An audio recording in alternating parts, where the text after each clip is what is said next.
오늘은 누가복음 42번째 시간 십자가와 죽음, 십자가라는 제목으로 말씀을 나누도록 하겠습니다. 오늘은 12월 첫째 주입니다. 12월이 되면 개인이나 회사 또 각종 기관 단체들마다 한 해를 마무리를 하게 됩니다. 그런데 우리가 마무리를 한다는 것이 도대체 무엇일까라는 생각을 해보았습니다. 마무리를 한다는 것은 단순하게 정리하고 결산하는 것이 아니라 어쩌면 마무리는 올 한 해의 최고조에 도달함을 말하는 것은 아닐까, 이런 생각을 하게 됩니다.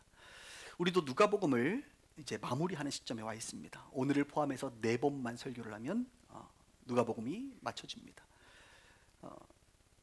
그리고 앞에서의 이제 앞으로의 4번의 이 설교 내용은 단순한 마무리가 아니라 바로 누가복음의 최고조를 향해서 달려가고 있습니다. 한마디로 누가복음의 하이라이트, 클라이맥스라고 말할 수가 있습니다. 아니, 어쩌면 더한 표현을 써도 될 만큼 중요하고도 중요한 주제를 앞으로 다루게 됩니다. 그래서 여러분들이 가능하면 이번 12월 달에는 주의를 안 빠지시면 좋을 것 같아요. 왜냐하면 너무나도 중요한 주제들을 다루고 있기 때문에 그렇습니다. 오늘 그 첫 번째로 십자가에 대한 이야기입니다. 지난주에 우리가 설교를 들었죠. 예수님께서 붙잡히셨습니다. 베드로는 말고의 귀를 잘랐죠. 이것까지 참으라 라는 메시지를 들었는데요. 예수님께서는 군인들에게 붙잡히시고 이제 신문을 받으셨습니다. 그런데 참 말이 안 됩니다. 왜냐하면 예수님은 영원한 재판관이시거든요. 영원한 재판관이신 예수님께서 일시적인 피고인이 되신 것입니다. 온 세상의 재판관이 팔레스타인의 작은 땅 이스라엘의 피고인이 되신 것입니다. 무죄하신 분이 십자가를 지셨다는 겁니다. 그리고 사형을 당하셨다는 것입니다. 재판관이 피고인이 된 것, 이게 말이 안 되는 거예요. 그런데 이런 일이 벌어지게 됩니다. 왜 예수님은 십자가를 지셔야 했겠는가? 왜 예수님은 죽으셔야만 했을까? 도대체 예수님이 누구시길래 영원한 재판장, 만왕의 왕 되신 그분께서 십자가를 지시고 돌아가셨는가? 오늘 우리는 그것에 대해서 한번 생각해 보려고 합니다. 오늘 본문에 보면 십자가에서 죽는 그 현장의 모습이 등장하거든요. 그 현장의 모습을 살펴보면서 예수님이 누구신지를 성경은 우리 가운데 분명하게 드러내주고 있습니다. 한 3가지로 드러내주고 있는데, 첫 번째는 바로 예수님은 완전한 빛이다 라는 이야기를 하고 있는 거예요. 완전한 빛이다. 44절 한번 볼까요? 때가 제60쯤 되어 해가 빛을 잃고 온 땅에 어둠이 임하여 제9시까지 계속되었다. 제6시라고 말하면 지금 누가복음은 유대시를 쓰고 있습니다. 유대시. 그래서 낮 12시를 말하는 거고요. 오후 제9시라고 말하면 오후 3시를 말합니다. 그러니까 12시부터 3시까지 해가 빛을 잃고 온 땅에 어둠이 임했다라고 말하고 있습니다. 이 내용은 매우 중요합니다. 여러분, 성경을 보통 읽으실 때에 성경은 설명하는 부분이 있고 어떤 의미를 담아내는 부분이 있습니다. 성경이 굉장히 두껍잖아요. 이 두꺼운 내용이 한 단어 단어마다 다 의미를 포함하고 있지 않아요. 대부분은 설명하는 내용들이에요. 그러나 어떤 부분에서는 아주 중요한 의미를, 한 단어가 의미를 내포하고 있고 한 문장이 아주 중요한 의미를 담아내고 있습니다. 지금 예수님께서 십자가에 죽으실 때에 일어난 현상들을 보면 여러분, 그냥 일어난 게 아니란 말이에요. 지금 예수님이 십자가에 죽으실 때 일어난 현상 하나하나가 아주 특별한 의미를 가지고 하나님이 의도적으로 그런 일을 행하셨다는 거예요. 그래서 오늘의 내용은 정말로 한 문장 한 문장이 하나님의 의도가 있는 메시지다라고 하는 것을 우리가 기억할 필요가 있습니다. 여러분, 멀쩡했던 회가 지금 왜 빛을 잃었겠어요? 인류 역사상 3시간 동안 빛을 잃을 일이 없잖아요. 하나님 그렇게 하지 않습니다. 하나님이 천지를 창조하시고 이 자연 세계를 그렇게 엉망으로 만들지 않으세요. 그런데 오늘 성경은 예수님이 십자가에 죽으실 때에 3시간 동안 빛을 잃었다, 빛이 어둠으로 바뀌었다라고 설명해주고 있다고요. 의도적으로 하나님이 그 일을 행하셨다고요. 그렇다고 한다면 이 내용은 어떤 의미를 포함하고 있다는 것이죠. 그 의미가 무엇이냐 이겁니다. 여러분, 태양이라고 하는 것은 12시부터 3시까지가 가장 강렬합니다. 그렇죠? 그래서 여러분, 여름에 되면 12시에서 3시는 웬만하면 피하는 게 좋습니다. 아주 강렬한 빛이 비춰지는 거예요. 이런 강렬한 빛이 지금 어둠이 되었다, 이것입니다. 십자가에서, 죽음의 그 현장에서 일시적으로나마 빛이 사라져버린 것입니다. 무엇을 암시합니까? 이 빛이 사라졌다라고 하는 것, 이 빛은 누굴까요? 무엇을 의미할까요? 성경은 분명하게 말합니다. 이 빛은 바로 십자가에 달려 죽어가시는 예수님을 말하는 것이다. 해가 어두워졌다, 해가 없어졌다는 것은 바로 빛 대신 예수님이 지금 사라져가고 있다는 거예요. 그 예수님의 십자가의 사건을 통하여 바로 저분이 빛이시다 라고 하는 것을 우리 가운데 말씀하고 있는 것입니다. 요한복음 1장에 보면 요한복음은 예수님을 빛으로 표현하고 있는데요, 태초에 말씀이 계셨다, 그 말씀이 곧 하나님이시고 그 하나님이 곧 예수님이시고 그 예수님이 곧 참 빛이다, 이렇게 요한복음은 말합니다. 세상은 그를 알지 못했다, 세상은 자기 백성들이 그 예수님을 영접하지 않았다라고 말합니다. 그런데 그것을 알아보고 영접하는 자, 곧 그 이름을 믿는 자들에게 하나님의 자녀가 되는 놀라운 권세, 빛의 아들, 딸들이 되게 한다고 말합니다. 성경 몇 구절 보겠습니다. 한번 볼까요? 요한복음 8장 12절에 보니까 예수님이 말씀하십니다. 나는 세상의 빛이라. 나를 따르는 자는 생명의 빛을 얻으리라. 자신을 뭐라고 표현해요? 나는 세상의 빛이다. 예수님을 따르게 되면 생명의 빛을 얻게 된다. 여러분 예수님 따르십니까? 그럼 생명의 빛을 얻으셨겠네요. 요한복음 12장 36절은 말합니다. 너희에게 아직 빛이 있을 동안에 빛을 믿으라. 이 예수님을 믿으라는 거예요. 그리하면 빛의 아들이 되리라. 요한복음 12장 46절 나는 빛으로 세상에 왔나니 무릇 나를 믿는 자로 어둠에 거하지 않게 하려 합니다. 그러니까 여러분들을 어둠에서 끄집어내 빛 가운데 있게 하시려고 빛으로 오셨다는 거예요. 요한복음은 끊임없이 예수님이 누구시냐? 빛이시다 라고 말합니다. 그런데 죽는 그 시간에는 그 빛이 꺼져가고 있는 것이다. 그리고 예수님이 죽으시고 나서 새로운 빛이 등장하게 되지요. 또 하나는 이런 의미가 있습니다. 예수님이 빛이시고 예수님과 동일한 삼위일체 하나님 자신도 빛이세요. 하나님은 태양과 같아요. 빛과 같아요. 빛나는 주님이십니다.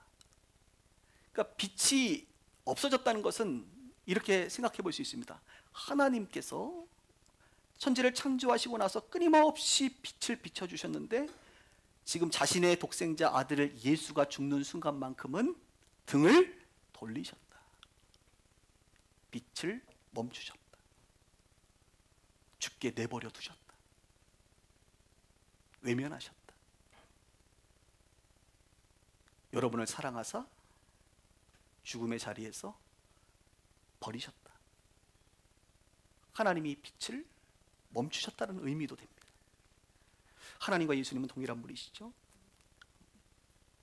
이 어둠이라고 하는 것이요, 요즘에는 우리가 진정한 어둠을 경험하기가 쉽지가 않습니다. 시골에 가더라도 전기불이 있기 때문에 여러분 별 보기 쉽지 않습니다. 진정한 캄캄함, 어둠 여러분 경험해 오셨나요? 저는 어제 저녁에 의도적으로 경험해 봤습니다. 제 안방에는 암막 커튼이 되어 있습니다. 암막 커튼. 여러분 암막 커튼을 탁 치고 밤에 조금 아쉬운 게 그 형광등 켜는 그 버튼에 보니까 불이 자꾸 들어와 있어. 그래서 제가 그것을 손을 다 가리고 암막 커튼을 치고 새벽 1시에 딱 누우니까요. 그리고 해봤어요. 손을 이렇게 앞에 해봤어요. 눈을 뜨고 손이 안 보여요. 정말 캄캄하면요 옆에가 전혀 보이지 않습니다. 암막 커튼 있으신 분들 한번 테스트 해보시기 바랍니다. 그런데 이것을 자연적으로 경험하는 사람들이 있다고 합니다. 바로 극지 탐험가들. 지금은 뭐 남극에도 베이스 캠프들이 있어서 빛을 볼 수 있지만 과거 남극을 항해하고 탐험했던 사람들은 이것을 그들의 역사의 기록에 남겨놓고 있는데요. 남극은 5월 중순부터 6월 말까지 2개월 동안 태양이 이제 5월 중순에 지면 2달 동안 태양이 뜨지 않는다고 합니다. 그래서 진정한 어두움, 캄캄함을 그곳에서 경험할 수 있다고 말합니다. 그런데 처음에는 그것이 뭐 그렇게 대수롭지가 않은데 시간이 지나면 지날수록 진정한 어둠 가운데 있는 사람들은 정신이 나가기 시작한다고 말을 해요. 제가 요즘에 공부하는 것 중에 이제 상담 심리 설교 뭐 이런 쪽에 연구를 좀 하고 있는데 우울증을 치료하는 그 정신과에서 우울증을 치료하는 방법 중에 하나가 약물을 투여하는 경우가 있잖아요. 그 약물을 먹는 경우는 조금 상태가 좀 많이 가신 분들이고 그 전 단계가 있다고 말해요. 그래서 그 전 단계의 치료법이 뭐냐면 햇빛에 노출을 많이 시키는 거예요. 그게 치료법이래요. 햇빛에 많이 노출시켜주는 거. 그래서 우울증이 있는 분들은요, 특히 겨울이라든지요, 이 장마 기간에 우울증 증세가 더 심화됩니다. 목사님 제 얘기인데요. 그런 분들 한번 진단해 보시길 바래요. 그래서 햇빛에 많이 노출하는 것이 곧 우울증을 치료하는 데 상당히 도움이 된다라고 실제 말하고 있어요. 그러니까 아주 컴컴한 어둠 가운데 2달 동안 있다 보면요, 사람이 거의 미친다는 거예요. 극치 탐험가들이 말하는 겁니다. 그 시간에는 옆 사람도 보이지 않는다는 거예요. 그래서 동료가 처음에는 느껴지지만 느껴지지 않는다는 거예요. 자기 자신도 보이지 않아서 자기 자신도 사라져버린다는 거예요. 방향도 사라져버리고 목표도 사라져버리고, 나는 지금 여기 왜 와 있나, 어떤 의미를 가지고 있나, 그 의미도 사라져버린다는 거예요. 철저한 고립을 경험한다는 거예요. 그리고 그 중에 사람들이 미쳐서 자살하고 죽는 사람들이 있다는 것입니다. 세상 가운데 비치는 빛도 이런 의미를, 영향력을 준다는 거예요. 그런데 성경은 우리 가운데 바로 영적 어둠을 말하고 있습니다. 영적 어둠, 영적인 빛, 진정한 빛이 누구시냐? 바로 하나님이시라고 말을 하고 있어요. 예수님이라고 말하고 있어요.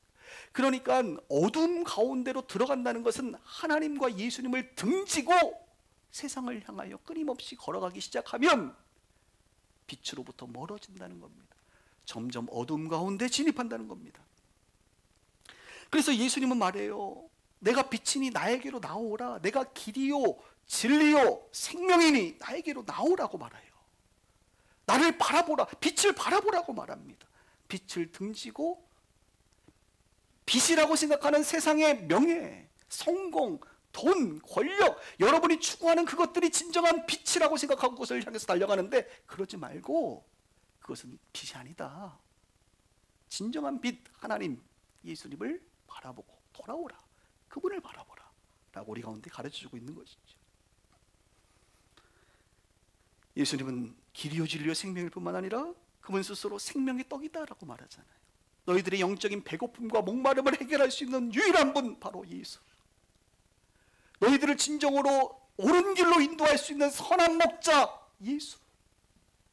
너희들이 들어오고 나가는 양의 문이 되시는 분은 바로 예수. 참 포도나무, 가지는 참 포도나무에 접붙여져야 되는데 참 포도나무가 누구냐? 생명을 주는 자가 누구냐? 바로 예수. 끊임없이 성경은 우리 가운데 그 예수님을 바라보고 예수님과 접붙여져 있으라고 가르쳐주고 있어요. 혹시 여러분 오늘 예배 나오면서 지난 한 주간 예수님을 등지고 빛을 등지고 세상 가운데 열심히 달려갔던 분들 계십니까? 잘 오셨어요. 다시 깨달으십시오. 내가 가고 있는 그 길이 점점 더 캄캄해지는 어둠이구나. 그것을 깨닫고 빛 대신 주님께로 돌아올 수 있기를 주님의 이름으로 축원합니다. 오늘 이 십자가는요, 진정한 빛이 누군지를 우리 가운데 알려주는 것입니다. 빛이 십자가 상에서 사라져갈 때 사람들이 공포를 느끼듯이 바로 이 예수가 사라져갈 때, 그 예수와 벌어져갈 때 우리는 공포를 느끼게 된다는 거예요. 여러분, 절대 불변하는 자연현상을 거스르면서까지 우리에게 전하고 싶으신 하나님의 메시지가 무엇이에요? 바로 이것이에요. 십자가 위에 예수가 바로 빛이다, 이거예요. 예수가 지금 죽는다는 것은 빛이 사라져가고 있다는 것을 너희는 알지 못하느냐? 이 자연현상을 통하여 예수가 빛임을 다시 한번 너희들이 알아야 된다. 그가 나는 세상의 빛이다라고 하는 그 메시지를 기억해야 된다라고 우리 가운데 가르쳐주고 있는 거예요. 십자가상에서 자연현상을 통하여 우리 하나님은 메시지를 주십니다. 두 번째는요, 예수님은 누구시냐?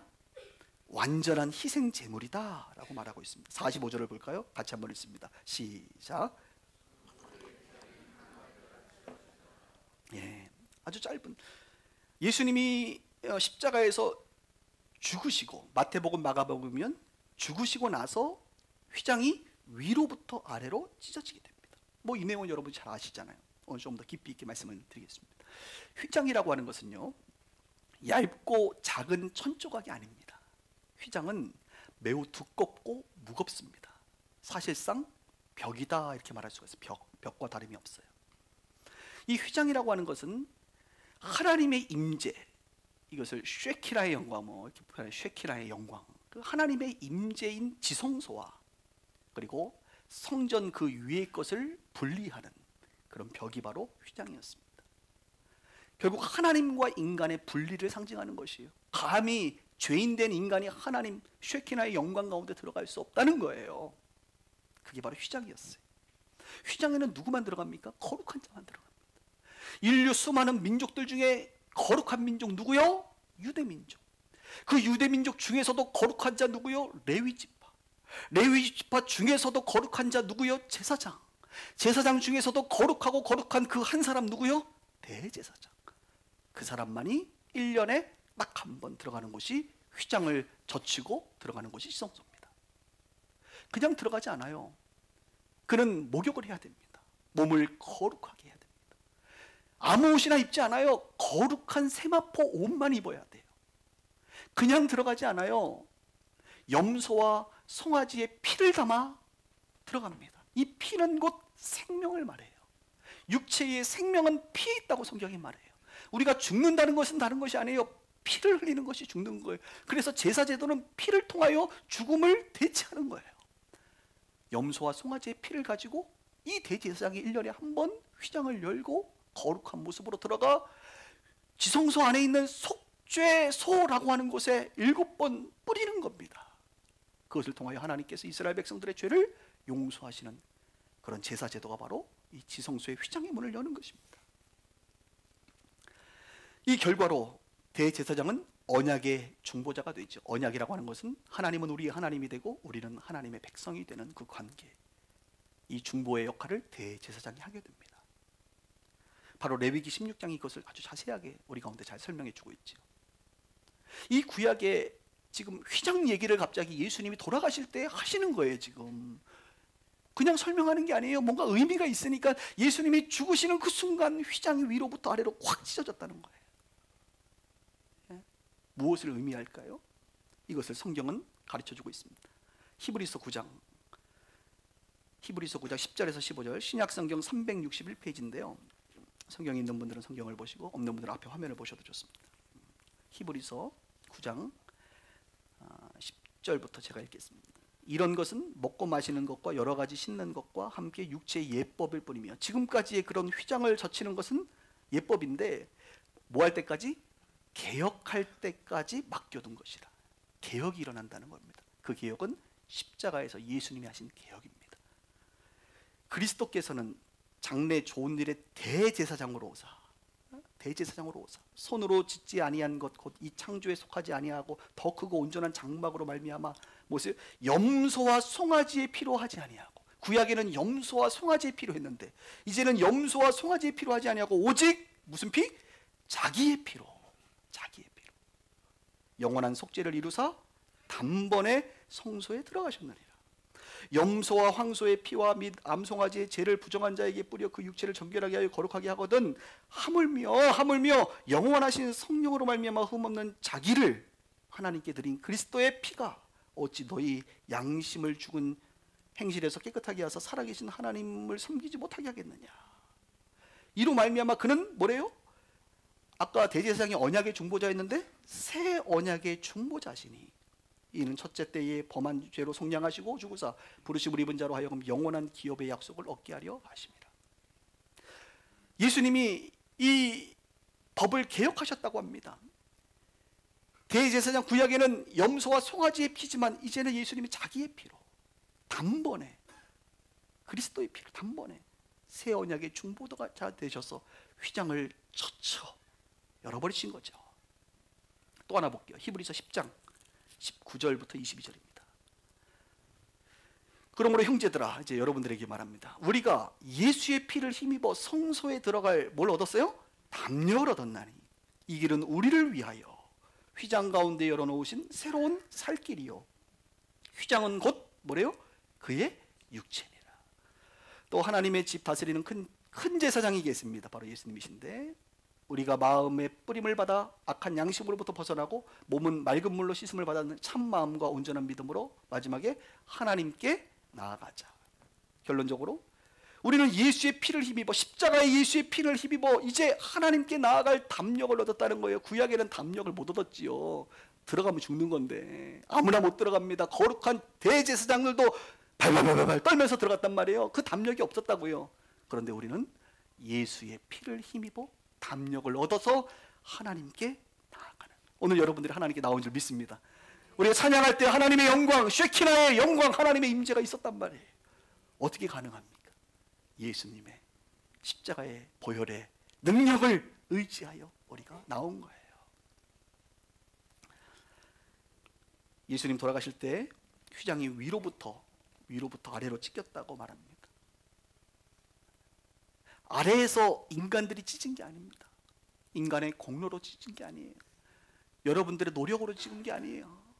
여러분들의 행실로, 그 대단한 무엇으로 찢을 수 있는 게 아니에요. 휘장은 위로부터 누가요? 하나님이 친히 예수의 십자가의 죽음과 동시에 찢어버리셨습니다. 개혁하셨어요. 새로운 길을, 살 길을 우리 가운데 열어주셨습니다.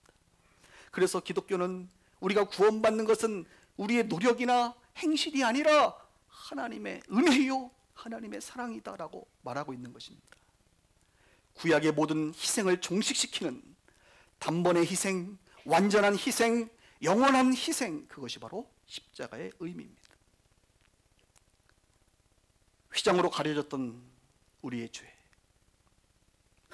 죄로 가려졌던 하나님과의 관계, 이 관계가 드디어 예수의 십자가를 통하여 휘장이 찢어짐으로 활짝 열리게 된 것이죠. 과거에는 감히 휘장 안으로 나아갈 수 없었습니다. 이제는 예수의 피를 의지하여 누구나 담력을 갖고 그 휘장 안으로 하나님께로 나아갈 수 있습니다. 어떤 분들이 그렇게 얘기합니다. 하나님을 만나고 싶어요. 하나님 만나고 싶다고요? 어떻게 만나냐고요? 예수 그리스도의 새 언약의 중보자 되신 그분의 피를 의지하고 예수를 믿고 이제 하나님께로 나오시면 돼. 누구든지 나오시면 돼. 나오시면 하나님을 만날 수가 있습니다. 예수님은 완전한 빛이시고, 예수님은 완전한 희생 제물이 되시고, 마지막 세 번째, 예수님은 완전한 의인이십니다. 의인.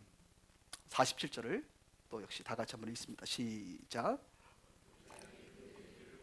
하나님께 영광을 돌려 이르되 이 사람은 정령. 또 하나의 현상은 예수를 십자가에 죽이려고 하고 그 주도 리더였던 백부장이 고백을 하는 것입니다. 이것도 여러분 아주 놀라운 일이죠. 이 사람은 정령 의인이었다. 그런데 마태복음과 마가복음의 기록에 의하면 이 백부장이 이렇게 말합니다. 이 사람은 진정으로 진실로 하나님의 아들이었다. 이렇게 표현하고 있거든요. 하나님의 아들. 여기서 말하는 의인은 하나님의 아들을 말합니다. 이 백부장이 이렇게 말할 수 있는 존재냐? 그렇지 않다는 거예요. 학자들은 말합니다. 이 백부장은 이방인이죠. 로마인입니다. 로마인. 그리고 냉혹한 인간이었을 것이다 라고 추측해요. 왜 냉혹하느냐? 그 당시 백부장은 장교 출신들이 백부장이 되는 것이 아니라 병사들이 공로를 쌓아서 백부장이 된다라고 이제 증언을 하고 있는데요. 그러니까 졸병에서 한 단계씩 올라간다는 것은요, 많은 공로를 세웠다는 거예요. 그 공로의 대부분은 로마 군인으로서 사람을 죽이는 일이었습니다. 그는 냉혹한 인간이었을 것이다. 그러니 백부장까지 되었지. 빌라도도 예수님을 죽이는 것을 꺼려했죠. 자기 손에 피를 묻히지 않겠다고 손을 씻어버리지 않습니까? 털어버리지 않습니까? 이런 일을 바로 이 백부장에게 맡긴 것입니다. 이 백부장은 생각보다 잔인한 사람이었을 것이라고 학자들은 말하고 있죠. 그리고 그는 충성스러운 로마인입니다. 당연하죠. 로마인들은 모든 동전에 바로 가이사의 형상이 있다고 그랬지 않습니까? 가이사의 형상, 이 가이사는 뭐라고 써져 있냐면 신인이라고 써요. 신인. 그 가이사는 단순한 인간이 아니라 하나님, 신이라 이거예요. 신이면서 인간인 가이사에 대해서 동전은 말하고 있어요. 그러니까 신의 아들이라고 표현하는 것 자체가 사실 가이사 외에는 표현하면 안 되는 거예요. 충성스러운 로마 군인인 백부장이 그런데 예수님을 향하여 지금 무엇이라고 말했다고요? 예수가 신인이더라, 하나님의 아들이다라고 고백했다라고 하는 것을 공개적으로. 이것은 하나님의 특별한 섭리와 변화가 아니고서는 있을 수 없는 발언이라 이렇게 말할 수가 있는 것입니다. 도대체 무엇이 이 백부장, 냉혹하고도 잔인한 이 백부장의 마음을 변화시켰을까? 영적 어둠 가운데 있던 그가 어떻게 이 빛을 보게 되었을까? 발견하게 되었을까? 우리가 위에서 살펴본 이런 현상들 말이죠. 갑자기 어둠이 임한다든지, 휘장이 위로부터 찢었다는 소식을 들었다든지, 또 다른 마태복음이면 뭐 무덤이 열리고 막 바위가 터지고 진동이 일어나는 이런 일들, 그래요. 이런 자연적인 현상들, 또 다음 주에도 제가 설명하겠지만 이 현상들이 의미가 있거든요. 이런 것들을 통하여 그의 어두워진 눈이 밝혀졌을 것이라고 판단이 됩니다. 그런데 더 중요한 것은 아마 이 사람이 수많은 사람들이 십자가에서 죽는 것을 그는 집행했던 리더로서 봤을 것인데, 예수님이 십자가상에서 그 짧은 시간 매달리면서 있었던 그 시간의 모습, 그분의 말, 십자가상에서 7마디를 하셨거든요. 7마디. 그분의 태도, 그분의 모습을 보면서 아마 변화를 받지 않았을까, 이런 생각을 하게 됩니다. 현존하는 목회자 중에 가장 영향력 있는 사람을 많은 목사들은 팀 켈러라고 말할 겁니다. 팀 켈러, 지금 은퇴하셨습니다. 많은 책을 썼지요. 왕의 십자가라고 하는 책에 보면 이런 내용이 있습니다. 이 백부장에 대해서 그는 이렇게 말해요. 이 백부장은 수많은 이의 죽음을 보았고 그중 많은 사람을 자기의 손으로 죽였다. 하지만 이 죽음은, 예수님의 죽음을 말합니다, 이전까지의 죽음과 너무 달랐다. 고통 중에도 드러나는 예수님의 다정하심, 고통 중에 드러나는 예수님의 다정하심, 바로 그것이 백부장의 무정함을 꿰뚫었을 것이다.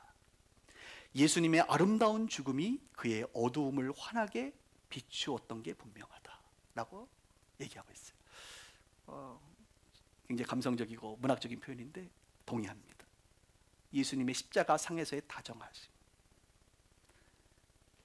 옆에 있는 그 죄를 향한 다정하심, 여자들을 향해서 다정하게 말씀하신 예수님, 그 수모 속에서도 침착하시고 다정하신 예수님의 모습, 이런 것을 통하여 백부장은 다르구나. 여러분, 죽음을 많이 맞이한 사람들은요 달라요. 여러 사람이 죽는 모습이 있는데 특별하게 죽는 모습, 특히 예수 잘 믿다가 죽는 사람의 어떤 모습을 보면서 어쩌면 하나님이 살아계시겠구나 라고 하는 것을 느낀다는 거 아닙니까? 바로 이 백부장이 예수님의 그 모습을 보면서 이분은, 자연현상을 포함하여 이분은 정령 의인이구나, 이분은 하나님의 아들이구나 라고 감히 고백했다는 것입니다. 예수님 누구시라고요? 완전한 의인이시다, 이것입니다. 말씀을 정리할게요. 여러분, 기독교가 다른 종교와 다른 것이 무엇일까요? 가장 큰 차이가 무엇일까요? 그것은 세상의 어떤 종교도 신이라 불리는 자들이 사람을 위하여 대신 죽어주진 않는다는 겁니다. 인간의 죄와 사망, 고통, 절망을 위하여 신이 대신 십자가에 매달리진 않는다는 거예요. 너희들의 문제는 너희들이 해결해, 너희들의 문제는 너희들이 수고함으로 해결해 라고 말하지 대신 죽어주진 않아. 오직 예수님만이, 하나님이신 완전하신 그 신이신 그분이 저와 여러분들을 진정으로 사랑하사, 세상을 이처럼 사랑하사 십자가에 죽어주셨습니다. 오늘 십자가에 달리신 예수님은 우리 가운데 이렇게 말합니다. 내가 완전한 빛이다. 빛으로부터 멀어지고 있느냐? 빛된 나에게로 돌아오라 라고 말씀하세요. 내가 완전한 희생 제물이다. 더 이상 죄책감, 정죄감에 휩싸이지 말고 어떠한 모습이든 예수의 보혈을 의지하여 나에게로 나오라, 나를 만나라, 이렇게 말하고 있어요. 내가 완전한 의인 하나님의 아들이 아니냐? 너 안에 있는 그 냉혹함과 무정함을 내려놓고 나를 믿으라, 나를 영접하라, 이렇게 말하고 있어요. 여러분, 십자가는 고통이죠. 고통입니다. 그런데 그 고통은 여러분들을 사랑하시는 하나님의 고통입니다. 예수님이 대신 지신 고통입니다. 저는 복음을 말할 때 한마디로 요약하면 복음이 무엇입니까? 복음은 대신이다. 대신, 당신을 사랑하셔서 대신 고통받으시고 대신 죽으시고 대신이다, 이렇게 말하고 싶습니다. 기도하겠습니다.